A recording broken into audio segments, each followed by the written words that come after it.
to liberate sentient beings, please generate the supreme bodhicitta.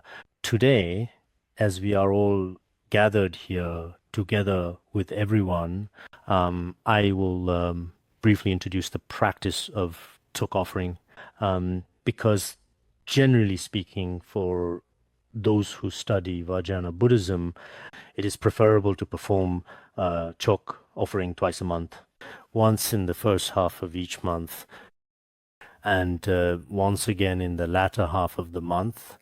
This practice is extremely important. Why do I say this? Because, for example, in the exoteric tradition, after formally receiving monastic vows, the Vinaya requires on the 15th and the 30th of each and every month, without exception, at this time, one must recite the precepts once, which is called uposatha. One must maintain purity throughout the month and confess any precept violations one has committed.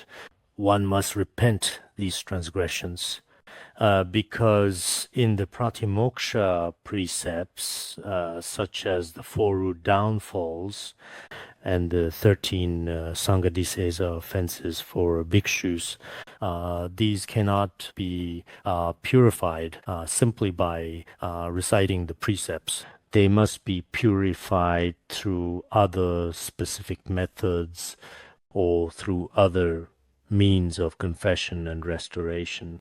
But generally speaking, for example, the 90 different types of minor offenses for bhikshus, as outlined in the monastic code, as well as the 112 so-called light offenses, these particular various infractions, these can be purified during monthly precept recitation if one confesses with proper remorse.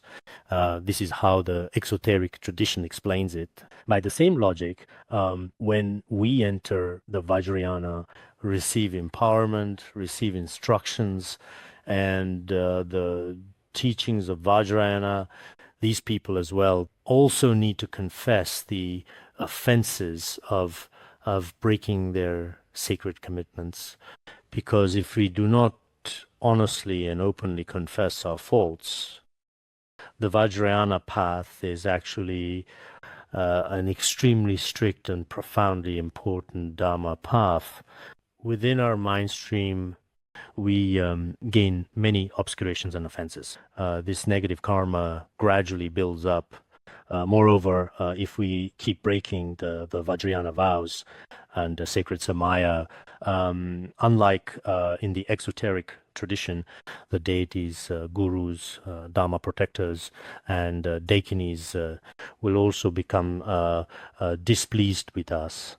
As a result, it also creates obstacles for oneself in attaining Siddhas. Therefore, for practitioners who have already entered or stepped into Vajrayana practice, engaging in Tsok offering at least once each month is very important and beneficial.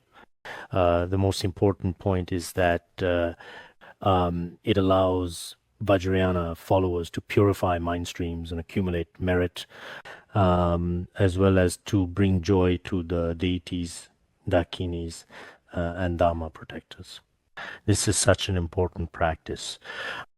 So precisely because of this, as a result, in our Larung Five Sciences Buddhist Academy, ever since the revival of the Dharma, His Holiness has stipulated that every month in the exoteric tradition, on the 15th and 30th, ordained monks and nuns must recite the precepts as a fundamental requirement. On those days, His Holiness himself does not give his regular classes, and on the 10th and 25th of each month, everyone must participate in the Tsok offering. Normally in Larung The 10th features the Tsok offering ritual of four-arm Manjushri. And on the 25th, we honor Dakini Yeshe Tsogyal by performing the Tsok offering according to Yeshe Tsogyal's ritual. This has been our practice and continues to this day. As for myself personally, when I first came to Larung for about 10 years or so, about 10 years, I basically never missed these 4 specific days each month. The 2 exoteric rituals for purifying one's mind stream, and as for the practices according to esoteric tradition, which are the 2 monthly Tsok offerings, I almost never missed any of them. In fact, I also remember that every time we did the Tsok offering, it wasn't like now with abundant offerings. We had very little. Sometimes we had what we called soft candy, and also white rabbit candies. There was this kind of candy, Each person received 1 piece when the Tsok was distributed.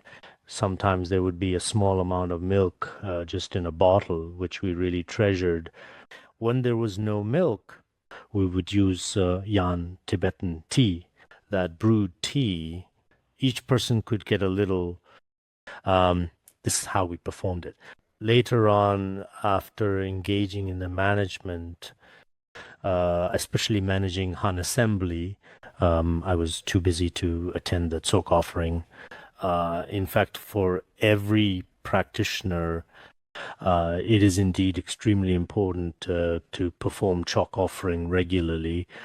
So these past few days, I've also been thinking, I've seen many Dharma friends outside, some gathering in groups, some practicing at home, or in some other hermitages, or in other Dharma centers. If it's in Dharma centers of other lineages, it might not be convenient for us to do the Tsok offering. But if we have opportunities in our own Dharma centers, I think everyone should try their best to perform the Tsok offering, let's say, at least once a month. And if you can do it twice a month, of course, that's best. If you can't do it twice, doing it once is important. Because for each of us, we've received many empowerments and received many profound Vajrayana teachings and instructions in our mind stream, intentionally or unintentionally. We have accumulated the stains of broken vows because Vajrayana vows are countless. So if we are not carefully hold the Vajrayana vows, we often commit various kinds of downfalls and transgressions. If it is in this case, I think that many people may really need to actually make a confession or accumulate merit to purify their mind stream, to bring joy to Buddhas, Bodhisattvas, and holy beings. Once they are pleased, they will create favorable conditions for us to attain siddhis without obstacles. So from my perspective, if it is possible, everyone should take seriously in the future. Among some of the more senior Buddhists at our Larungar, they basically simply practice this on their own every month. Many people do, especially those old disciples from the time when His Holiness was still alive. They often regularly hold the specific Tsok offerings. Early, we had collective Tsok offerings, and Han disciples also participated, but that ritual was long.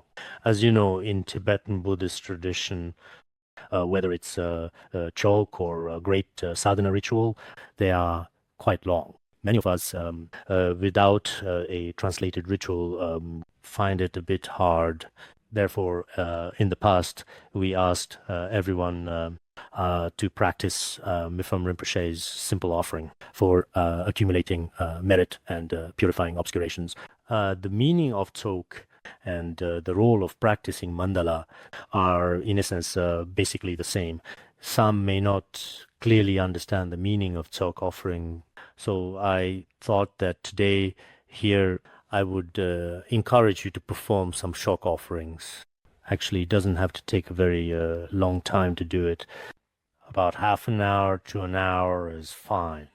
So in future, for the Tsok offering to accompany the Vajra seven-line prayer, if convenient, we can have some jomons with wonderful voices to record it, and then everyone can follow their voices to practice, which is convenient. Because now, for some of our rituals, if we distribute the electronic versions, it makes things convenient. I have previously translated the ritual accompanied the seven-line prayer. This time, I hope everyone will perform this Tsok offering. Doing Tsok offering, on one hand, purifies our own mind streams. It has this effect and is really beneficial for us. For a Vajrayana practitioner, it is necessary. So in Tibetan Buddhism, almost all Dharma treasures contain Tsok ritual, including some of His Holiness Jigme Phuntsok's relatively simple Dharma treasures, whether it's the sadhana of peaceful Manjushri, or Vajrakilaya Gurukukma, or the practice of Gurukula, or the ritual of the Vajrasattva practice. A lot of practice rituals all contain brief Tsok offerings. This Tsok offering practice is indeed very important. And Tsok offerings actually allow many Vajra brothers and sisters to gather together and have a communal assembly. When gathering, it's somewhat like in the West, when people have parties or when everyone eats together or has tea together. Of course, our Vajrayana Chok feast offering indeed, as has been previously mentioned in the related materials and references, as discussed, is not a gathering simply for eating and drinking. That would not be appropriate. But indirectly it does serve this function. Many of our Vajra brothers and sisters, Vajra friends, gather together, and in their daily lives, for many people nowadays, simply singing a few songs or dancing for a while, and everyone eating and drinking together is actually especially suited to the mindset of people today. So for Buddhists and Vajra friends, this is sometimes necessary. Of course, among Tsok participants, they'd better receive empowerments and keep vows. But if there are only a very small number of Buddhists not initiated into Vajrayana, they can also participate as external Tsok participants. And if they join in, there is no major fault in that either. So when we are in the Western countries, we often see disciples of various Rinpoches. In fact, on the 10th and 25th days of each month, these truly faithful disciples from the same lineage all gather together, just like we call group meals. Everyone recites the rituals together very well. And during this really joyful and cheerful gathering, there are some delicious foods which everyone can enjoy together. In this way, it can increase cohesion. Moreover, when all the Vajra friends sometimes gather together, it is genuinely helpful for one's own practice because it provides valuable support. Of course, there are different levels to this. Some ways to reduce some religious rituals are acceptable. If that's the case, it's just like the simple offering composed by Mipam Rinpoche. There's a simple offering option which we can recite as a simple one. The chanting can be done, and everyone can gather for a meal, which is good. In fact, the phrase Tsok feast offering itself In Indian Sanskrit, it is called Ganachakra. Gana actually means gathering, and chakra means wheel. It was the gathering wheel, which means everyone gathers together, like turning the Dharma wheel. A wheel is endless. It continues unbroken. It means that we will practice together in this way. That's the meaning behind it. A gathering, group practice, that's the meaning. But they are different. True Ganachakra and our current Tsok offering are a bit different.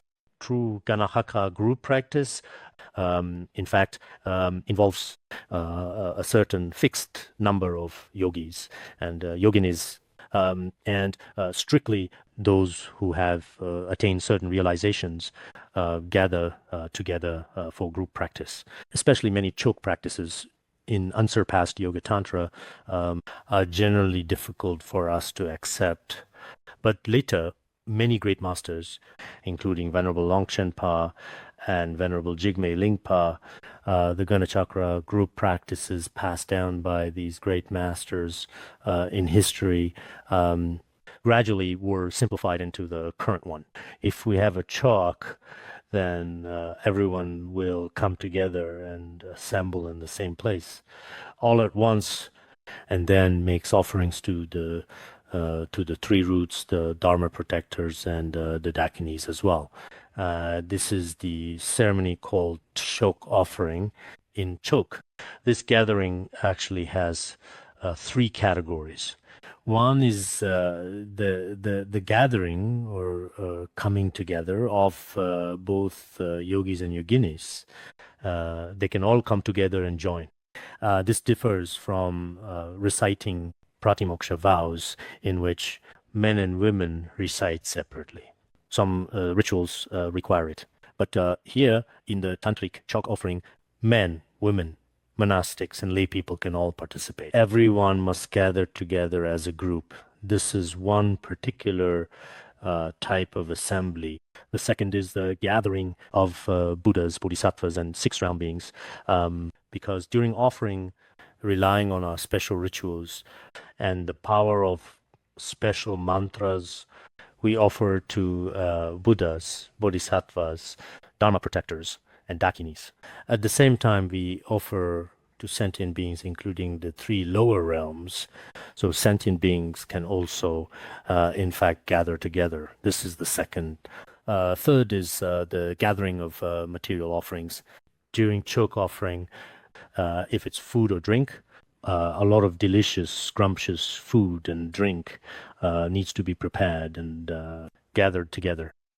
So the three gatherings can also refer to this kind of situation. These are what needed for Tsok offering.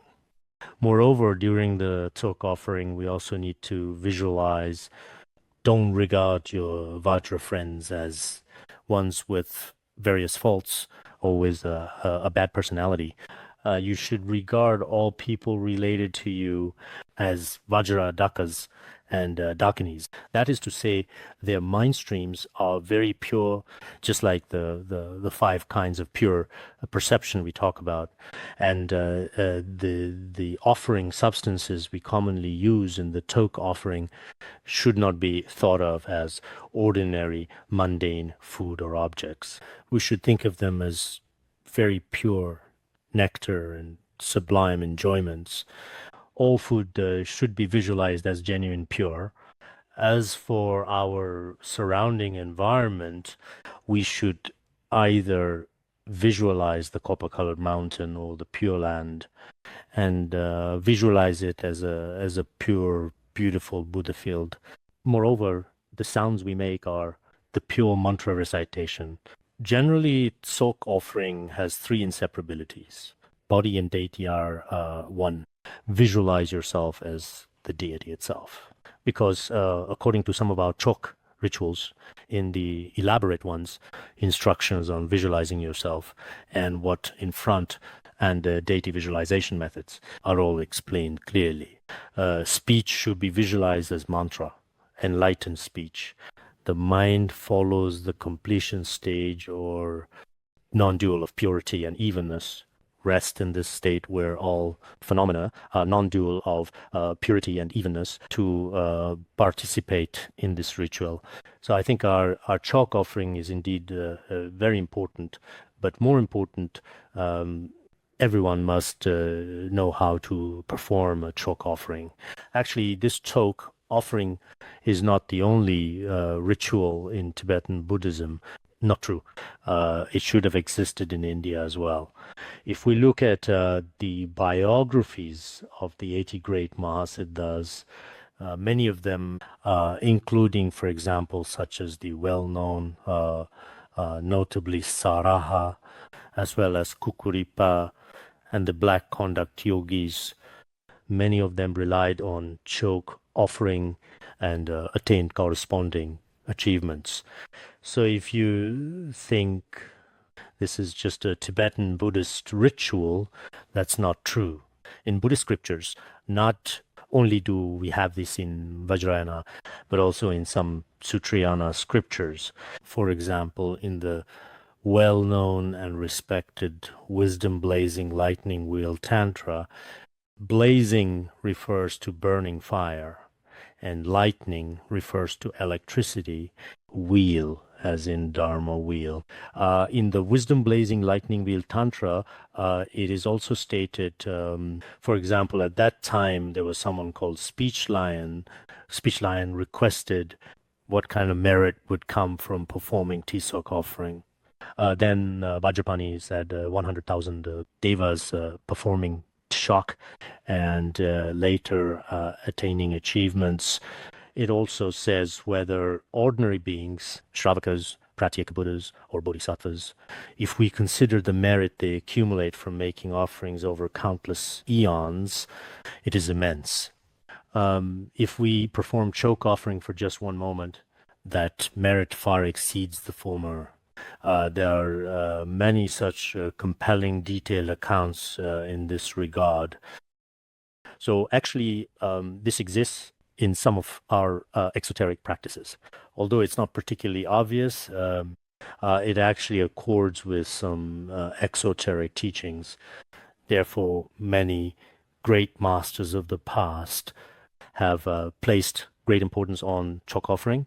That is why when many of us go to a place related to Vajrayana, like sacred sites of Guru Rinpoche, or when we visit caves where great masters of the past lived, or other monasteries that have been blessed by them, when we go to these places, many people, if time permits, will perform Tsok feast offering. The timing for this, as I mentioned before, is on the 10th day of the waxing moon each month. Generally speaking, in accordance with some of Guru Rinpoche's traditional calendars, it is generally believed that the 10th day of the lunar month is what we know as the 10th day of each month. The 10th day of the waning moon is counted from the full moon, the 15th.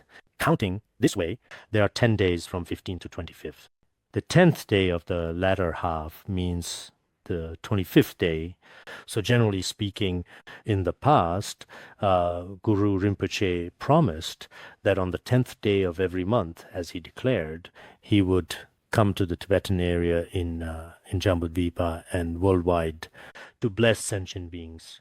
So in this way, on the 10th day of the waxing and waning moons, Tsok is really important. When we receive empowerments, as you may know, many received Lama Yangtig empowerment. In the middle of the four heart essences, a Tsok offering is needed repeatedly. Each time when an empowerment is given, a Tsok offering is required. Empowerments require this. When transmitting tantric teachings, we perform it. We don't particularly arrange Tsok offering when giving Dharma talks. It's mainly after transmitting major teachings that we need to thank all the three roots, including the Dharma protectors and Dakinis, as well as to others, including hungry ghosts and some yakshas and rakshasas, other sentient beings.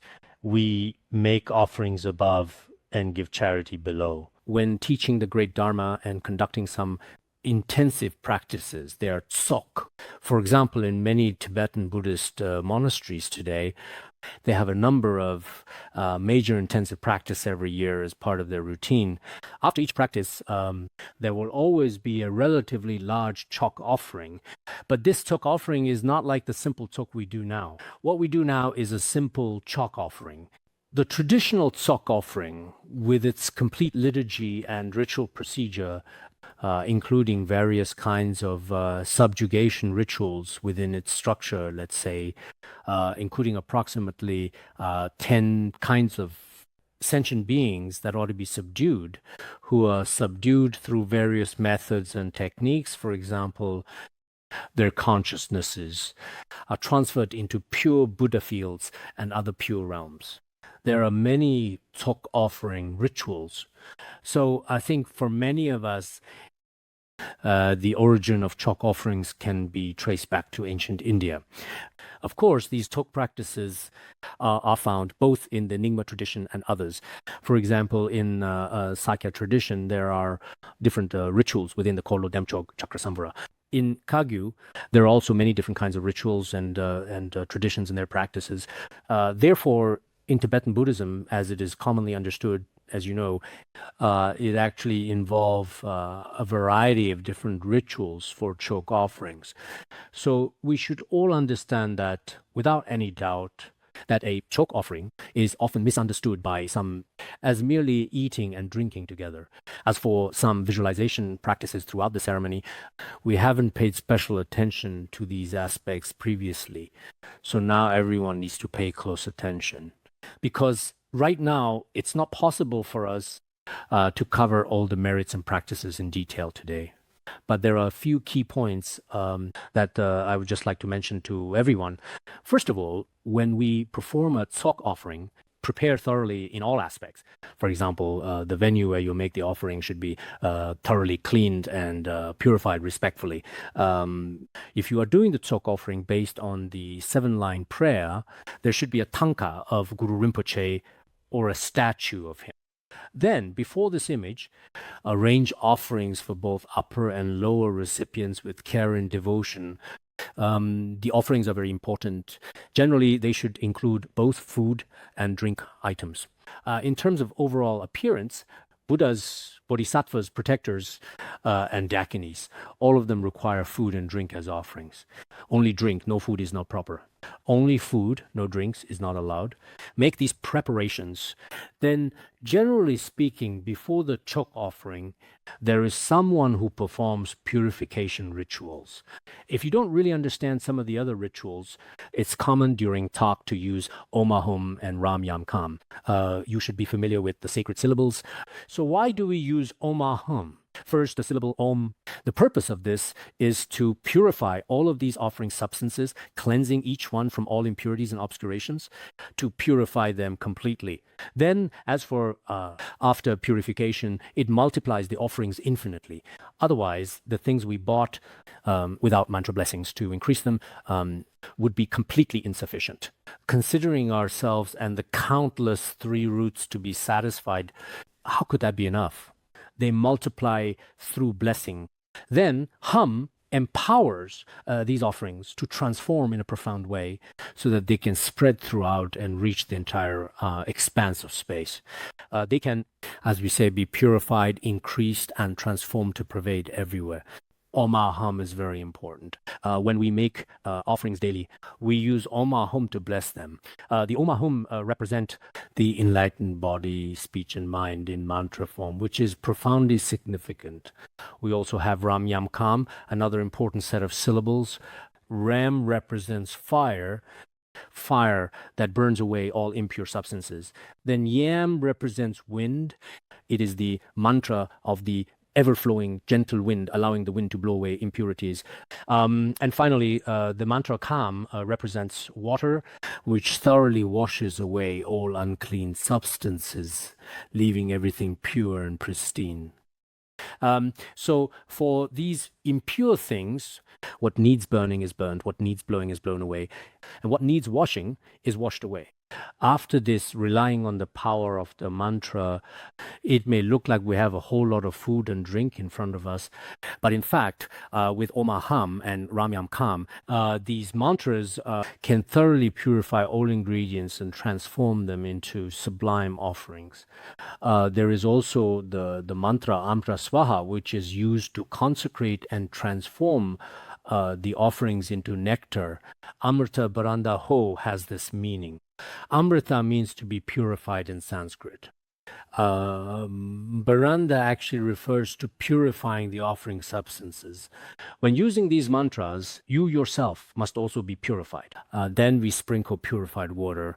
And when we sprinkle the water, we sprinkle it on the offerings and in the assembly, it purifies beings and also our own mind streams. So by using these mantras, all our offerings and substances for the ceremony, as well as all the men, women, young and old, and even the place where the Tsok is being held, all of these are blessed through an inconceivable mantra. This is how the blessing is performed. At the ritual's beginning, we bless the offerings so that everything becomes purified.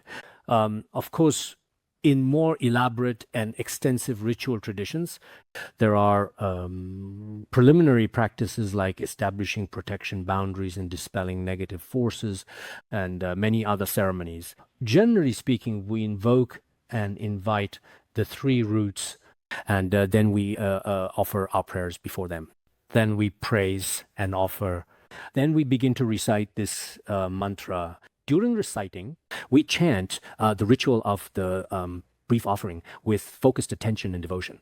The verses of the brief offering should be recited as much as possible. And during the recitation, we contemplate deeply the Buddhas and Bodhisattvas are bestowing siddhis upon us. We are achieving liberation within our mind streams and receiving profound spiritual blessings. And the Buddhas and Bodhisattvas are filled with joy. This is extremely important. Afterwards, we may also dedicate the merit and recite auspicious prayers as well. As for extensive rituals, it actually involves subduing and reversing, and there are many other aspects as well. But anyway, this kind of Tsok offering is truly important, especially for spiritual practitioners. Regarding the Tsok offering substances, many great masters and accomplished teachers of the past, in their related teachings, have stated that alcohol and meat are considered traditional essential elements. Why do we have alcohol and meat? In fact, meat symbolically represents the principle of spiritual subjugation. Because while it appears to involve killing on the surface level of understanding, in reality, this practice represents liberation for these beings on a profound spiritual level. So traditionally, meat is included as symbolic substance. As for alcohol, it represents desire and attachment. Just now, I mentioned that meat represents anger, while alcohol represents desire, because it can intoxicate. By using it symbolically in this sacred context, it actually signifies the complete union of method and wisdom. Also found, but in reality, when we perform Tsok offerings nowadays, it's not absolutely necessary to use a lot of alcohol or a lot of meat, especially in certain places and contexts where alcohol and meat are viewed as improper or not in accordance with the Dharma, particularly in some Theravada countries or in some regions of Northern Buddhism, where vegetarianism is traditionally emphasized and the 3 refuges and 5 precepts are observed with great dedication and commitment, where many practitioners abstain from alcohol. In this kind of situation, we think, generally speaking, it is perfectly acceptable to use modern alternatives that maintain the symbolic meaning, including some beverages and some plant-based meats. This works too. Otherwise, within the sacred mandala, if there's real meat or real alcohol, then perhaps for dedicated, genuine Vajrayana practitioners, they would understand the symbolic meaning properly, being familiar with these elements in their proper ritual context. But for those who are not very familiar with this aspect in particular, not only would the offerings fail to benefit their mind streams, but they might even slander and create negative karma instead. So there is a risk. Therefore, when we generally prepare offering substances for Tsok, for outer offerings, use fruits and sweets, as well as other kinds of food and drink are also acceptable. For the inner offering, nectar in skull cup represents the union of wisdom and skillful means, including the 5 meats and 5 amritas in symbolic form. Later on, many practitioners replace them with ordinary alcohol and meat as substitutes. However, especially nowadays, it's important to recognize that if some Theravada and Mahayana Buddhists cannot accept, according to teachings from Master Rongzom Pandita, use a small quantity, even a single drop of alcohol is sufficient and doesn't violate precepts when used properly. This approach is also acceptable. It is not absolutely necessary to offer meat or blood. You may offer other nectar substances. We use precious medicines or substitute with symbolic food. These can include black tea, yogurt, and similar suitable substances. It happens during the Tsok offering practice. There have been people who had already given up alcohol long ago, but during Tsok, they would drink excessively. During the course of the offering, they would continually consume large amounts of alcohol. This steady drinking would go on throughout the ceremony, and by the end of the ritual, they would become completely intoxicated. Such situations do occur. Some Buddhists might use their own attachments as an excuse to start drinking again. But this is not necessarily very reasonable either. So in whatever practice we undertake, we must consider local customs and cultural acceptance. As Buddhists, it's not needed to act the same way everywhere. For instance, in Tibetan area or Bhutan, Buddhism has long been deeply and profoundly ingrained in the hearts and minds of people for many centuries. People do not easily develop negative views or wrong views toward some uncommon behaviors. In Bhutan, many of the symbols are things they see every day. People don't harbor wrong views about them. When you go to Tibetan area, in Tibetan Buddhist temples, there are yabyam deity images, but they never develop attachment or wrong views or inappropriate attitudes. Such things don't happen. This is related to culture and has something to do with traditional customs. So in Tibetan practice context, certain offerings are considered to be completely normal. However, in other places, some people might not be particularly well accustomed to them, you know. So during our practice session, everyone should be observant and be good at noticing the surrounding environment, as well as the backgrounds and understanding levels of all the participants and the assembly present. This is quite important. Then, after we finish reciting, as everyone knows, fresh offerings are offered to Buddhas and Bodhisattvas. If the Vajra master is present, offer them to him first. The remaining offerings can be given to those who are unfortunately not qualified to participate in the sacred Tsok offering. Because in formal Tsok, some beings can't participate, such as beings in lower realms, or some sentient beings of the lower realms cannot receive the higher Tsok offering. So for these remaining food after the main offering, we recite Zeda Balangda Kaher. Zeda means remainder. Balangda Kahar. If there are tomas, offer them the tomas.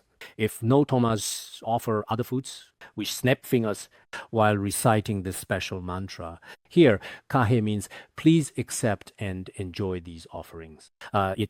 We are offering these remaining offering substances to you, and you may enjoy them as you wish. So generally, when we perform a Tsok offering, it brings immense benefit not only to practitioners but to the entire environment and region.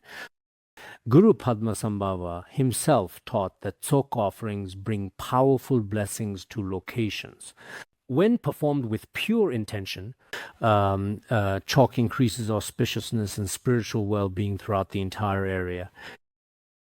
Tsok offering not only greatly benefits the practitioner, but also when a Tsok offering is performed in a place, if it is done by accomplished great masters in a particular country or place, merit from a Tsok offering is also inconceivable. So we should visualize in this way during our practice sessions when doing Tsok. In fact, it has many inner, outer, and secret meanings. There are offerings, inner, outer, and secret offerings. All three levels of offering. Then there is restoration. Restoration refers to making amends. Because when I was empowered before the three roots, I vowed not to break the tantric commitments. But later, due to heavy afflictions, if I broke them, in our practice, we do the shock offering to maintain and restore the Samaya. Before the Buddhas and Bodhisattvas, I sincerely ask for forgiveness and request for your pardon. As beings with heavy karma since beginningless time, I have acted contrary to Dharma teachings. So I confess and repent today, purifying obscurations in my mind stream. When we put it this way, three roots and Dharma protectors grant blessing and joyfully accept our renewed commitment. Therefore, as we know, in many sutras and tantras, Tsok offerings, its importance is discussed in depth. For those understanding Tibetan, or if they're translations, Longchenpa's works, such as the Great Commentary on the Magical Net, Dispelling Darkness of the Ten Directions. In this commentary, Tsok's significance is explained with great clarity. The Venerable Jigme Lingpa, he wrote an important commentary on the gathering of the wisdom intent, in which he also discusses it in considerable detail. The very nature of Tsok offering, its classifications, its functions, and how to perform it are also explained in detail. Moreover, in the related teachings of Guru Rinpoche, it is extensively covered, especially when we ourselves engage in practice. In fact, the Tsok offering is truly something that everyone without exception should fully understand. Particularly for those who have received empowerments and entered the Vajrayana path, there will inevitably be some rather impure actions and thoughts, including in one's own mind stream. Some vulgar thoughts and slanders have arisen, or conflicts with Vajra masters or friends, creating various spiritual disharmony. If there are many such improper actions, actually through the Ganachakra offering, our own mind stream can truly be purified and restored. Therefore, as clearly stated in the Vajrapeak Sutra, by offering the Vajra song as offering, one will soon possess the eloquence of the Tathagata. This means if we engage in Vajra songs and dances, not just during Tsok, but sometimes performing Vajra songs and sacred dances as part of regular spiritual practice. I translated some Vajra songs years ago. Some of you might remember this. When His Holiness Jigme Phuntsok Rinpoche was teaching at Lion Treasure Mountain, he manifested an emanation body to travel spiritually to the copper-colored mountain in the great and auspicious assembly of the most revered Guru Rinpoche and his assembled and devoted retinue. He received a wonderful Vajra song from the Dakinis as special offerings and blessings. His Holiness later transcribed the lyrics, which is the song now sung during the Tsok. It would be excellent if everyone sing this song in various ways in the future. Regarding Tsok offerings, I believe they're especially well suited to the lifestyles of practitioners today. Compared to the exoteric schools, Vajrayana is a particularly inclusive tradition. Since that Vajrayana works with many worldly activities which can be transformed spiritually through various sacred means. For example, during Ganachakra offerings, we prepare some offerings. When preparing them, on the offering tormas, there are white butter flowers and also red flower petals used as decoration on top. In fact, these are meant to represent the red and white bodhicitta. Regarding that, some with impurities might think these refer to impure physical essences of ordinary men and women. Some might think so. But in reality, if we look more deeply, we see that their true essence is actually the vital energy of all phenomena. That is to say, in our entire world, the union of feminine and masculine. Why is it that in the mundane world, men attracted women, women attracted men? There is some attraction between them. This reflects natural principles. In Vajrayana practice, to skillfully work with these different energies and essences collectively subtly present in all phenomena, one relies on special, sacred, highly skillful method in order to obtain them. Therefore, even the traditional tormas we offer, if you know how to make offering torma, that's good. And when making offerings, there are some who really don't know how to make them yourself. Nowadays, pre-made tormas are sometimes available. These tormas, that kind is also fine. They are also acceptable.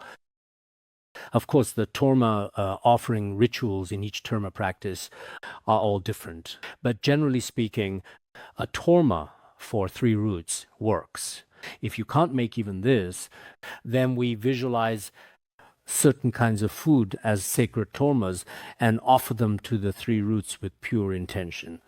With this kind of visualization, sometimes nowadays, couldn't we use something like cake? For cake, its shape can be made to somewhat roughly resemble a torma. And just like when we celebrate a birthday, among the offerings, everyone enjoys portions of these consecrated foods with proper reverence. Everyone happily eats and drinks together and sings and dances at the same time. Sometimes it's inevitable we might have some mundane thoughts. Nothing to worry. Tsok participants are not necessarily realized beings. Most of us in appearance are ordinary people. As ordinary people, we also need the pleasures of the world, songs and dances. These sensory experiences help to increase the spiritual joy within our own minds. In fact, Buddhism is not separate from worldly experience. Eating, drinking, singing, and dancing daily, gathering parties, men and women all coming together, gathering in Vajrayana practice, this approach is indeed not rejected. Following exoteric with their strict monastic rules and precepts, things are not permitted. In Vajrayana practice, there are actually many different aspects that people today in modern society, in our daily lives, find more acceptable. Why does Vajrayana is more readily and often quite openly embraced in many different places throughout the West? Compared with other approaches, including exoteric tradition, Vajrayana Buddhism may be more accepted. What explains this natural connection? On one hand, I think Vajrayana has extremely profound philosophical views and transformative practices, transcending dualistic thinking like free from acceptance and rejection, as well as states, qualities, attributes, and experiences of realization that are free from hope and fear. It is uncommon in view, practice, and fruition. On the other hand, there is something that people today find easier to accept. If there were too many rules and restrictions, no killing, stealing, illicit sex, lying, singing, or dancing, like the 8 precepts. In this case, many people, including some young people and modern individuals, find it very hard to accept the practice of Vajrayana is neither biased nor deviated. It prohibits excessive behaviors, such as drinking alcohol or killing living beings. These are not allowed. But as long as such excessive behaviors are avoided, basically, for secular lay people in this world, it is generally a compatible lifestyle. And this is actually acceptable as well. So why am I giving this lesson to all of you today? I think nowadays, many of us are also building our practice using our methods. Then, if your circumstances are convenient in all respects, it is also very virtuous and merit-generating to perform Tsok offerings as much as possible. The Tsok offering to accompany 7-line prayer by Mipham Rinpoche is very simple, and its blessings are also especially powerful. On the one hand, your own mind stream can be purified each month, and more importantly, if some of your Vajrayana Dharma friends, those who practice together with you in the Vajrayana tradition, gather to practice as a group, this is also a joyful thing, and it is very necessary too. I may have already told everyone before, as you might recall, and you should remember it yourselves as well on your own. In the autobiography of Tujum Rinpoche and Sarah Kandro that I translated, both mentioned that they received prophecies from Dakinis and Yidams telling them to perform their Tsok offerings without interruption. When you have time, take a look at these. Many great masters of the past never missed their monthly Tsok offerings. If we don't have conditions to do elaborately, we can do the simple one. If in solitary retreat, they can prepare offerings on the 25th day or 10th day of the lunar month. In the afternoon, those days, when Dakinis gather together, during those times, you can start to do some simple chalk offerings on your own by yourself. Because we live in the fast food era now, if we were to spend an entire afternoon doing it together, that's probably not practical. I also hope that if you do group practice, if you gather together, the session really shouldn't be too long. If it goes on for too long, everyone annoyed or restless. Everyone is busy these days. So when everyone gathers together like this, an hour together is enough. If there are no pressing matters, it's also just fine if it runs a little longer. So I believe that such Tsok offerings are truly essential for our practice. There were masters in the past whose practices were really good. Deities would even on occasion personally appear at the actual site of the Tsok offering. In India, there was a place called the Flying Monastery. Then a king invited a yogi who lived in the mountains. This yogi had 2 Dakini companions. The king requested him to come and perform Tsok offering by Chakrasamvara ritual. After he arrived, the king and his retinue carefully prepared abundant food and offerings. The room was filled with offerings. Then the yogi said, I have a total of 62 retinue members. You absolutely must not go inside at this time. You are not allowed. He took the 2 Dakinis into the hall for Tsok offering. After a while, when they came out, the king went in. When he entered, all the offerings had completely disappeared. He wondered, how could the 3 of you have eaten so much? We prepared abundant offerings. But when he looked in the space in front of him, the 62 deities of Chakrasamvara, who are revered in Buddhist tradition, all appeared in the space before him. At that moment, king convinced. So when it comes to some truly remarkable great masters during Tsok offering, they are inviting Buddhas and Bodhisattvas. During Tsok offerings, when we pray Guru Padma Sambhava, as we all know, Guru Rinpoche will come. When we pray to the lineage masters, whether alive or not, those masters with the ability will also descend. So these Tsok offerings are actually a kind of, let me see how to say, what we often call a gathering or a reception, for example, inviting Buddhas and Bodhisattvas as noble guests, and at the same time inviting some truly pitiful, perhaps even lower beings. On the surface, some things may not appear as they truly are.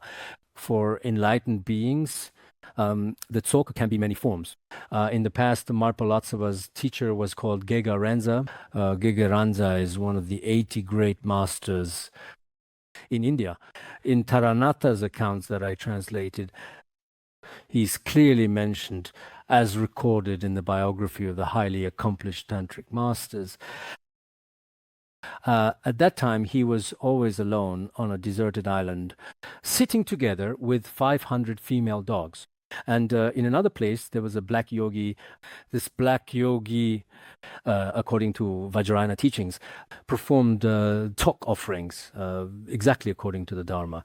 He wandered through the 8 charnel grounds, but later, when he truly made offerings to invite Buddhas and Bodhisattvas, there was one realized being telling him they were not coming. Since they had just gone to Gege Ranza, he had the ability to enjoy all pleasure. The 500 female dogs were 500 dakinis. Regarding the manifestations of some great Indian Siddhas, people struggle to accept. Though you can't accept it, nothing can be done. There were such great Siddhas in those days. In Tibetan Buddhist tradition, from the biographies of many great masters through Tsok offerings, including in the Nyingma school of Tibetan Buddhism composed by Dudjom Rinpoche that I translated, it mentioned that the Dakini Manmo, after completing a Tsok, hung clothes on a tree and then directly flew to a pure realm immediately. Such accounts. Of course, some of us might just think these are just old things from the past, things that we remember. They are legends or stories. If you feel these are stories and they may not be realistic now, that's also fine. But regardless, in my view, for us as Vajrayana practitioners, if we often do Tsok, in fact, it brings truly tremendous merit. In the tantric scriptures, the Ati Ornament Tantra also says, on the 8th or 10th day of each month, or on the 30th day, if one do Tsok, it delights 3 roots, all Dharma protectors and dakinis, and it will gently dispel all obstacles in your practice, as well as help you accumulate vast stores of merit. This is what is taught. Also, the one I just mentioned should be from the Secret Tantra. This is stated in the Secret Tantra. Furthermore, the renowned and omniscient Master Longchenpa also said, if we perform Tsok offerings, in fact, it brings joy to the Guru, the Yidam, and the Dakinis. Such practitioners enjoy longevity, freedom from illness, and have their wishes fulfilled. In future lives, they will also be reborn in pure realms. This is what is taught. Jigme Lingpa also said, sometimes when we perform a Tsok offering, it can purify our negative karma and accumulate merit. And ultimately, one can enter the pure realms, that is to say, rebirth in the Pure Land. So for those who have entered Vajrayana, Tsok is indispensable. Many renowned great masters of the past truly placed very great importance on Ganachakra offerings. Therefore, in our own daily practice, in fact, as we say, we should perform some Ganachakra offerings. Why am I suddenly encouraging everyone to do Tsok today? Some people have mentioned this to me before, but because of the work of translation and teaching of some other major treatises, that's true, this practice was overlooked. So recently I feel many people have opportunities to perform Tsok. If it is not possible to do it in a particularly proper and authentic way, we can also do it symbolically. Longchenpa said nowadays it is indeed somewhat difficult to truly assemble the complete Ganachakra offerings. The traditional methods do require specific arrangements that may not always be accessible in our modern context. This is indeed very difficult, and it's also understandable. But at least we can visualize Buddhas, Bodhisattvas, Dharmapalas, and Dakinis. If we make offerings upward and give charity, this will definitely generate a certain amount of merit. So I think that all of us who are listening the lecture today, after all, have studied so many tantric teachings. In our mind streams, we may have negative karma and obscurations. Just as we regularly need to wash our faces and take baths, and as we wash our clothes, our minds as well, also require a special method for purification. In this way, in our mind streams, we receive Buddhas and Bodhisattvas blessings, and our lineage masters will take care of and protect us. Moreover, our actions will become more in accordance with the Dharma. After doing this, The Dharma protectors protecting virtues, and the Dakinis will often protect you. Therefore, whatever practice we engage in will also go very smoothly. This plays an extremely important role. So I think that all of us here together, if all the necessary conditions are present and circumstances allow, perform some simple Tsok offerings, including Tsok offerings from other sadhanas, all are fine. Especially some smaller Tsok offerings within certain sadhanas given by His Holiness are not very difficult for us to perform. If we do them, it should be manageable. When Vajra brothers and sisters gather together, everyone can joyfully eat and drink, which is fine. As for the remainders, the remaining Tsok items, it is best to dispose of them in a relatively clean place. Some commentaries specifically mention that offerings should not be fed to dogs, though I'm not sure exactly why. Ideally, you should put them in a bag or container and disposed of in clean places. Some sources say it should be at least 72 steps away, but in city, it can be quite a bit troublesome to dispose of the offerings properly. So put them together and then carefully pour them into a clean flowing river or under a clean tree or in the mountains. All of these are acceptable, absolutely. For people without faith, the Tsok offering ceremony is superfluous, except eating and drinking it offers. But if you truly understand its true meaning on a deeper spiritual level, then it is indeed absolutely necessary to do it. For those who like Tsok, it helps purify mind streams. The blessings of all the Buddhas and Bodhisattvas are always with such a person. We humans sometimes find ourselves in particular situations where we practice with sincere dedication. We can grasp the profound and secret intent of the Buddha. For instance, we previously called chapter on causes and conditions, but now it's referred to as the Udana Sutra. In the Udana Sutra, as it is traditionally stated, it says that if one doesn't train the mind stream, even if someone can teach the Dharma, if they perform heedlessly and carelessly, it's like a person who has many cows with herders and cowboys, but the cows don't belong to him. He can count them accurately, but they are not truly his. So for someone who is heedless, he himself does not possess what appear to be his. So what does that mean? If I'm a herdsman working for someone else, I can count the cows. Morning I drive them out, evening I bring them back. But in reality, these cows are not mine. Whether it's milk or meat or any other products, I have no right to enjoy them. So a heedless person is just like the following for the essence of Dharma, because they don't practice diligently. For this reason, they cannot truly possess them or obtain their benefits. On the surface, we may teach and recite texts, but because we have not actually practiced ourselves, we do not truly get to enjoy the profound essence of the Buddha's teachings. It's just like the herdsman, herds cows for others. He can do it, but actually, he himself does not get the milk, not even the butter. He does not get any of the most precious products from the cows at all.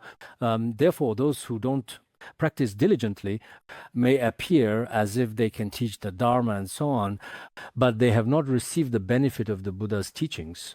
Therefore, I also hope that everyone present here, many of you have probably already received empowerments before and got tantric teachings. Life is very short, and within this brief lifetime, we cannot claim our own mind streams are 100% pure, but at the very least, we ourselves should do our best to move in this direction. This is important. This is what is called non-heedlessness. It is really important. We must pay attention and be mindful. I am a Buddhist, I am a Vajrayana practitioner, or I am a monastic, I am a lay practitioner following Buddha's instructions. For ourselves, on one hand, modern people might view it as restrictive. But if we say it more positively, this is actually strict self-management and self-discipline. Self-management is truly beneficial. We have a saying that goes, if managing yourself, you won't always rely on others. A person who are managed by others enjoys happy for a day, while a person who manages themselves enjoys happy for a lifetime. If relying on others, it's temporary for a day. We can't just seek help to solve problems.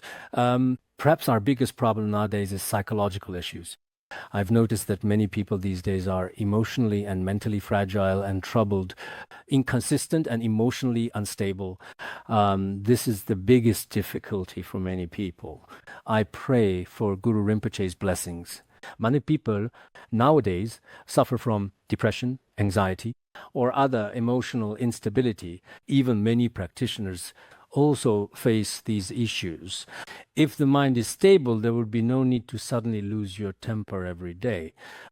I've found that for many people nowadays, the biggest problem is emotional instability. Today, normal, next day they've turned into someone different. Then after a while, they return to being normal again. In one's brief, short life, if you keep changing back and forth like this, you will suffer. Others also tend to dislike such people. They may not say it outright, but those with emotional instability will not be taken seriously by others. So sometimes we know when karmic forces arise, we might lose control. We're all the same in this regard. When karma manifests, it's very hard to control. But sometimes it's simply we are too careless to integrate the Dharma into our hearts. To integrate the Dharma into our hearts, we need various favorable conditions. Sometimes we make prayers. Sometimes we perform talk to purify mind streams. And sometimes we rely on the teachings of spiritual teachers. I really hope that when you have time and opportunity, you can receive more teachings from spiritual teachers. Regardless of which one, as long as they teach Dharma and guide you properly, there is really no difference. If they bring benefit to your mind stream, their kindness is immeasurable. So I think that's about all I want to say today. I believe I've covered everything I intended to discuss, and I appreciate you for listening to my thoughts. I hope everyone can perform some Tsok offerings, especially it's your personal practice. Which is actually very convenient. Back in 1986, when we followed His Holiness together to Muya, Luho, and Kangding, and others at that time, he requested that we make a simple offering as a sign of gratitude each and every time we ate a meal. In this way, our food would become an offering. Back then, we also had a rather brief, concise, and elegant liturgy composed by Mipham Rinpoche. I could recite it then, but now, let alone reciting it, I can't remember a single word. Later, we normally use the one Ahwi Tsasen La Tsotso La Hayen Trinsha. That verse is the one we often recite. If nothing else is possible, just reciting this one also serves, as is customary, to invite the three roots in particular, remove obstacles and sins and attain siddhis. Using this kind of simple offering is also important. For a good practitioner, once they learn a practice, they can remember it forever and always put it to use. It doesn't take a long time at all. They can apply it right away. But if we lack right view and mindfulness, even after studying for 20 or 30 years, it will still be difficult. I think I mentioned this before as well. Regarding Khenpo Deba, he was only 19 in the year of 1950. At that time, he relied on Khenpo Padma. And then in 1955, after 5 years of study, he got the Khenpo degree. Later, in 1958, when turmoil began to break out, he had to leave his teacher, the person who had guided him for so long. During those more than 20 long years of that special era in history, he only had 7 or 8 years of study, reflection, and practice beforehand, nothing more. Yet he was truly able to face all kinds of various different adversities, obstacles, and hardships throughout all of those long, challenging years. If our mind stream is in harmony with the Dharma, then truly studying for 10 years, 5 years, or 6 years would be enough to sustain for your entire lifetime. Especially during those specific 20 years of darkness and shared hardship back then, one could get through smoothly without major obstacles, without abandoning teacher or three jewels. So I think for any one of us, the time of study isn't necessarily very long. What matters is whether the Dharma penetrates hearts. If the Dharma merges your heart, then no matter where you go, you will never abandon the three roots. Your practice will not be abandoned no matter what circumstances you encounter. But if the Dharma hasn't merged into your hearts, then even if you've studied for 10 or 20 years, it is meaningless. It's just like a solid, unmoving stone resting in water that remarkably never ever gets wet at all. Its nature always remains dry and never moist. The same. So I think that all of us here today, all of you should already have once been in a truly extraordinary Vajrayana Dharma center, have all received truly excellent teachings and empowerments. Therefore, before the end of your life, in your journey, regardless of what may happen, practices of confession, merit, and purification are really important. In the Sutrayana tradition, there are also methods for accumulating merit and purifying obscurations. Actually, this is very important for everyone to keep in mind. So in the future, regarding Tsok offerings, if everyone pays more attention to this, it could be very beneficial. Because I think your daily lives are actually quite in harmony with this practice. Everyone gets together to have coffee and various drinks. Of course, alcohol is not proper. But at the very least, everyone can come together to enjoy the offerings while keeping a pure mind and making offerings. The merit is inconceivable. I'll conclude my introduction here today. All right. Thank you, everyone.